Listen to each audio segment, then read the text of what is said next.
Hey guys, it's Erros, and today we're going to be talking about loading chunks permanently. This is different from using the throwing items into the portal trick to keep the spawn chunks loaded, but it has the same effect as the portal trick. The difference is, these aren't the spawn chunks. I'm not using a portal. All I'm using is redstone. So this is using just pure redstone to load chunks permanently. Now, how I'm doing this is I'm using a clock that has 3 redstone pulses going through it. And every time the redstone pulse goes through, it extends these pistons, and they all extend, and it causes an update, which is just the perfect timing that when the game decides to start unloading these chunks, it loads them up again. Now, to make an entity chunk, you have to have 2 redstone chunks to north, northeast, east, southeast, south, etc., and so on, to each side of the chunk that's in the middle. So the smallest you can get is a 5x5 area, making the very center chunk an entity chunk. That's what this is using. And this is how we're loading chunks permanently. Now, back to the portal design. The portal idea, or the portal trick, loads 8 chunks in the north, northeast, east, and so on and so forth directions to essentially have the 15 in the middle chunks loaded as entity chunks. But of course, that's loading way too many chunks in my opinion. It's actually loading 289 chunks instead of what we're loading right here, which is 49.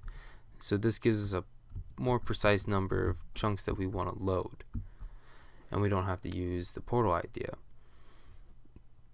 This also, on top of the more precise, you can load an irregular shape.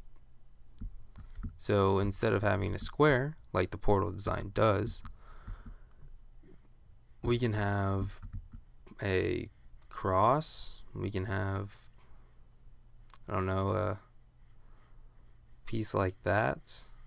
We have any different type of shape. We could even have a circle if we make this big enough.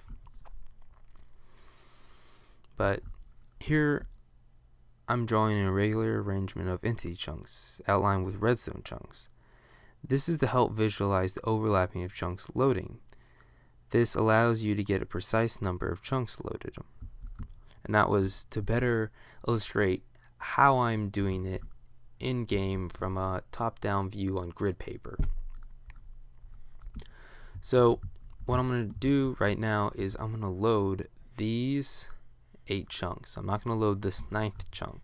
And how I'm doing that is I don't have a piece of redstone right there, and I don't have a piece of redstone right there, but this chunk, this green chunk, is still being loaded. The only chunks that aren't being loaded is the one right here, the one right here, and the third one that's right there. Now, how are we going to see this?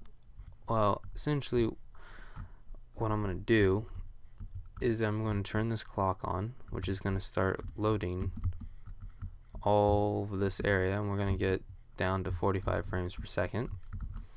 I'm going to start this minecart up, and we're going to watch the numbers count up. Oh, whoops. And we saw it's going from 1 all the way up to 8, and it's going to hit 1 again. It's going to stop. It's not going to hit 2. And we're going to go back, and I'm going to explain to you why that's happening. Oh, I need to get that off so it's not spamming chat.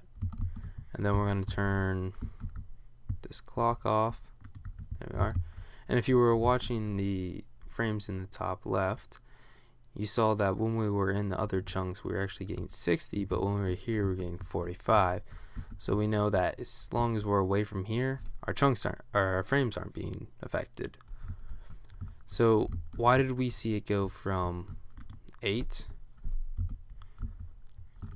to 1 again, even though this is a redstone chunk and it's not an entity chunk? Well, what's happening is it's actually going from an entity to a redstone, and it's going so fast that the minecart is landing on the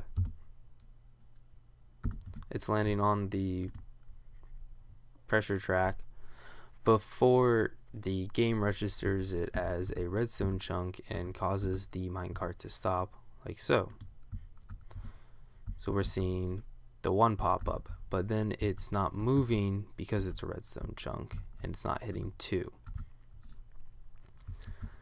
Now that helps us grasp the idea of entities being able to be loaded in this. And why is that useful? Well, here we have a iron farm.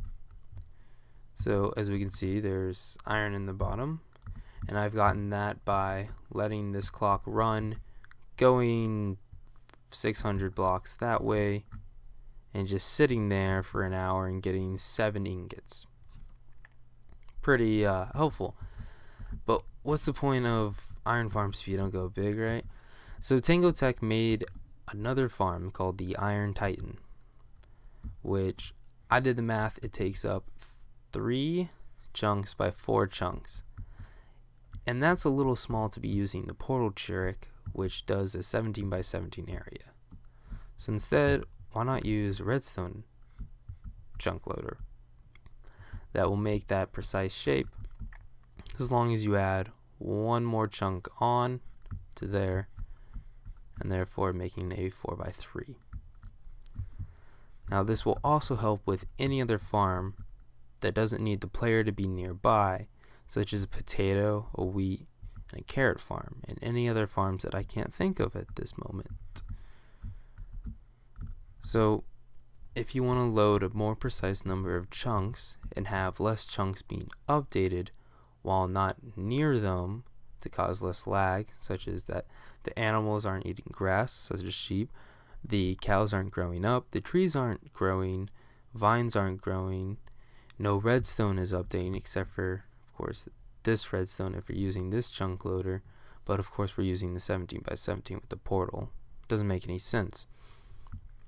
So why use that one when you can load a smaller number of chunks that cause less lag than that 17 by 17 area? Why? Why would we do that? Doesn't make any sense, right?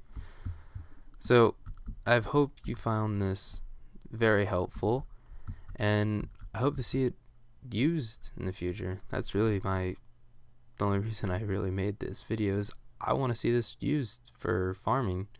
So of course this was Erros, and I'll catch you guys later. If you want to check out my channel, I have some more inventions. You can see the teleporter. It's my subscriber video or non-subscriber video, and if you like the video, hit a like. If you think there's anything I can improve on, hit comment, or if you're confused, comment. Ask me any questions if you feel like it, and if you want to see more videos from me, of course subscribe. I'll catch you guys later.